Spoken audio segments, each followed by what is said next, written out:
హోంశాఖ, కేంద్ర హోంశాఖ ఎక్కడ ఆస్తులు అక్కడ, ఏ రాష్ట్రంలో ఉన్న ఆస్తులు ఆ రాష్ట్రంలోనే, నగదు ఏదైతే ఉందో బ్యాంకులో ఉన్న డబ్బు కానీ ఇంకోటి కానీ జనాభా ప్రాతిపదికన 58:42 ప్రకారం పంచుకోవాలి అని హోంశాఖ వారు ఒక సర్క్యులర్ పంపినట్టు, దాని మీద రాష్ట్ర ప్రభుత్వం క్యాబినెట్ మీటింగ్ పెట్టినట్టు, ఆ మీటింగ్లో దాన్ని ఖండించినట్టు, దాని విషయమే కేంద్రంతో మాట్లాడతామని చెప్పినట్టు ప్రకటన. దీని ప్రకారం చూసినట్టయితే ఏపీ రీఆర్గనైజేషన్ యాక్ట్ని పూర్తిగా పక్కన పెట్టి యాక్ట్లో స్పెసిఫిక్గా చెప్పినటువంటి విషయాలను కూడా పక్కన పెట్టి కేంద్ర ప్రభుత్వం ఈ సర్క్యులర్ పంపించిందని క్లియర్గా అర్థమవుతుంది. సుప్రీంకోర్టు దానికి యాడ్ చేస్తూ కేంద్ర హోంశాఖ నగదు ఈ ప్రకారం పంచుకోండి, ఆస్తులు మాత్రం ఎక్కడవక్కడే అని చెప్పింది. ఆస్తులు ఎక్కడవక్కడే అన్నది కరెక్ట్ కాదు. ఎందుకంటే క్లియర్గా నేను అదే చంద్రబాబు నాయుడు గారికి లెటర్ రాశాను. సెక్షన్ 53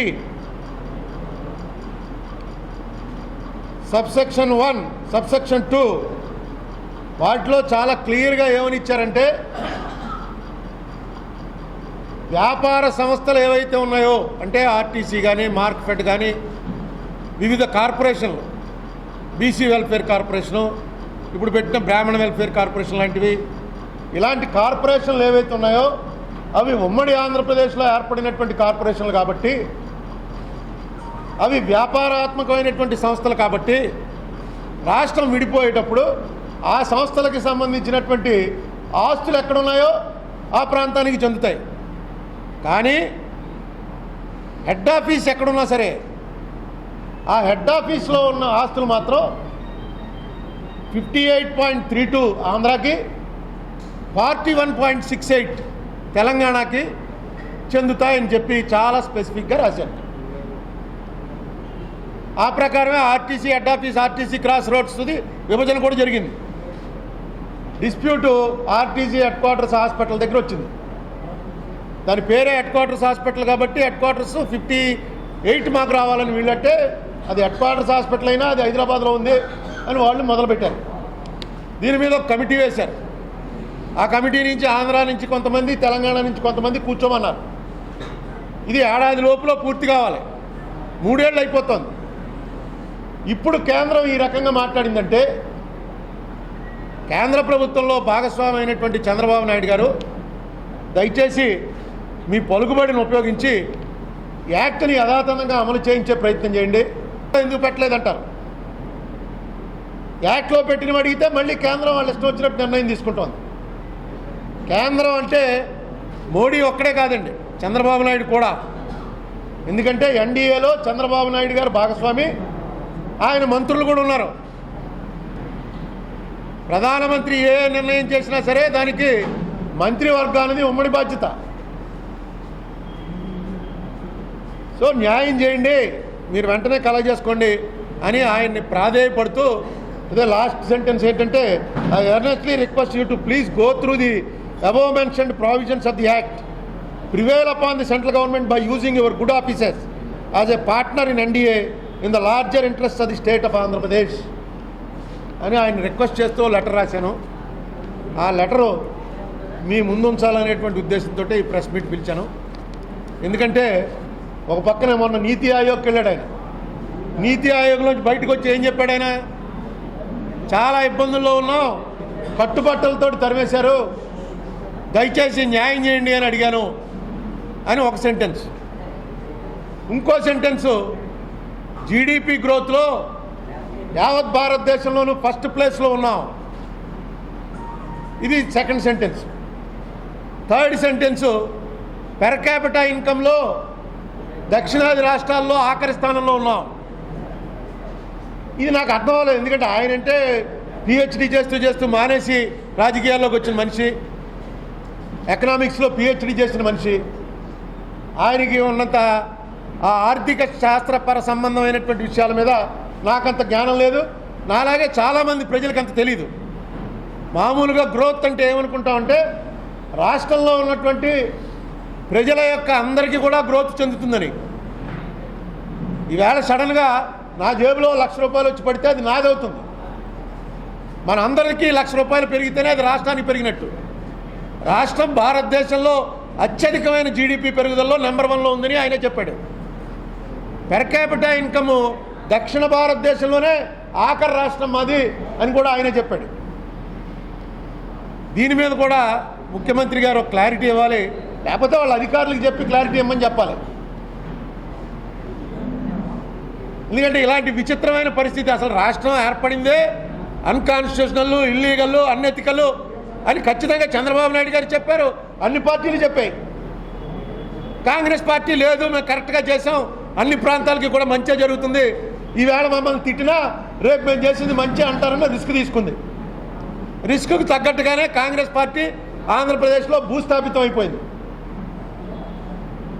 ఈవేళ కాంగ్రెస్ పార్టీ వాళ్ళు ఏదో అన్యాయం చేశారో అని చెప్తున్న చంద్రబాబు నాయుడు గారు కొసరగా కొంచెం ఏదో వడ్డిస్తే అది కూడా తెచ్చుకోలేకపోతే ఇంకెందుకండి? అన్యాయం చేస్తారని ఆయన చెప్తున్నాడు. ఆ అన్యాయం చేయడంలోనే అన్నం పెట్టండి బాబు అంటే ఒక బ్రెడ్ మొక్క విసిరారండి కాంగ్రెస్ వాళ్ళు. ఏంటి బ్రెడ్ విసురుతారా అని తిడుతున్నాను ఓ పక్కన, ఆ బ్రెడ్ కూడా వీళ్ళు ఇవ్వట్లేదు, అది కూడా ఆప్ చేశారు బీజేపీ వాళ్ళు. మీరు అందులో భాగస్వాములు. అది కూడా తెచ్చుకోకుండా ఇంకా ఎవరినో కట్టుబట్టలతో గెంటేశారు మమ్మల్ని. 10 ఏళ్ళు క్యాపిటల్ అన్నారు, మీరు వద్దనుకుని వచ్చేశారు. ఈవేళ రావాల్సినవి ఏవి కూడా వద్దంటున్నారు. రేటు గురించి మాట్లాడట్లేదు. ఎక్కడికి తీసుకుపోతున్నారో ఏం చేస్తున్నారో అర్థం కానటువంటి పరిస్థితుల్లో ఉంది. ఇంకో మాట చెప్పాడు ఆయన మొన్న నీతి ఆయోగ్లోంచి బయటకు వచ్చి, ఎంతకన్నా దివాళా కోరు ప్రభుత్వం అంటూ ఈ దేశంలో నేను ఎప్పుడు చూడలేదు. అయ్యా first year deficit, first year అంటే 2014-15 ఫస్ట్ ఇయర్ డెఫిసిట్ మేము 16,000 కోట్లని అడిగాం, మీరు కాదు 7,000 కోట్లే అంటున్నారు. ఎంతో కొంత తేల్చి ఇప్పించండి బాబు.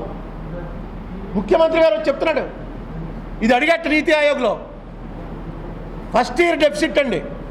మన్మోహన్ సింగ్ రాజ్యసభలో చెప్పాడు, ఫస్ట్ ఇయర్ డెఫిసిట్ కేంద్ర బడ్జెట్లో పెట్టి కాంపెన్సేట్ చేయాలి. ఎందుకంటే రాష్ట్రం క్యాపిటల్ వదిలేసుకుని వస్తున్నారు కాబట్టి ఇన్కమ్ తగ్గిపోతుంది. మీకు ఎంత డెఫిసిట్ అయితే వస్తుందో అది కేంద్ర బడ్జెట్లో పెట్టి మీకు ఫస్ట్ ఇయర్ ఇచ్చేస్తామని. 2014-15 ఫస్ట్ ఇయర్ డెఫిసిట్ 16,000 కోట్లు అని చెప్పి రాష్ట్ర ప్రభుత్వం రాసి పంపించింది. అందరికీ అది వెబ్సైట్లో పెట్టారు, అన్ని క్లియర్గా అందరం చదివాం. అది దాని మీద నేను 4 సార్లు పెట్టాను. మొట్టమొదటిసారిగా ముఖ్యమంత్రి గారు వచ్చి నీతి ఆయోగ్తో చెప్పింది బయటకు వచ్చి ఏం చెప్పాడంటే, మనం 16,000 అన్నాం, వాళ్ళు 7,000 అంటున్నారు, ఏదో ఒకటి తేల్చేయండి అయ్యా, ఎంతో కొంత ఇవ్వండి. ఫస్ట్ ఇయర్ డెఫిసిట్ ఇప్పటికి తెచ్చుకోలేకపోతే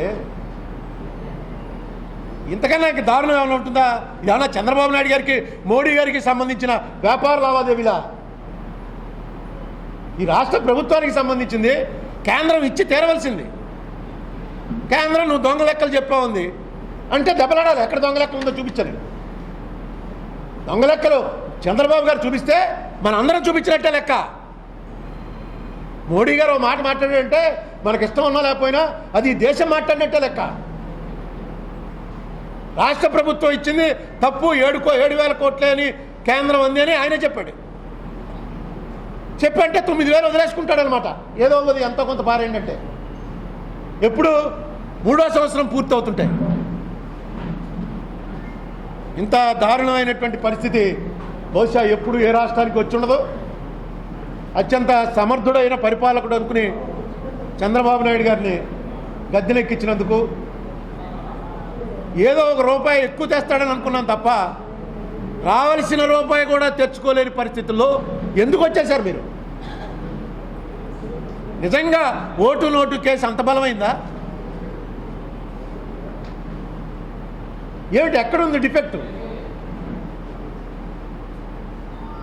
నిజంగా తెలంగాణ అలాగే వాళ్ళు తెలంగాణ నుంచి పారిపోయి వచ్చేస్తే మళ్ళీ అక్కడ బ్రహ్మాండమైన ఇల్లు ఎందుకు కట్టుకుంటారు? ఏవి అర్థం కానటువంటి అగమ్య గోచర పరిస్థితుల్లో రాష్ట్రాన్ని పెట్టకండి. మీకు శ్వేతపత్రాలు ప్రచురించడం బాగా అలవాటు. ఒక శ్వేతపత్రం ప్రచురించండి. యథాతథంగా మీరు బీజేపీ ఎన్డీఏ ఎవరిని తిట్టక్కల, యథాతథ పరిస్థితి చెప్పండి. మీరు ఎందుకు ఆ పరిస్థితుల్లోంచి బయటికి రాలేకపోతున్నారు కూడా చెప్పండి.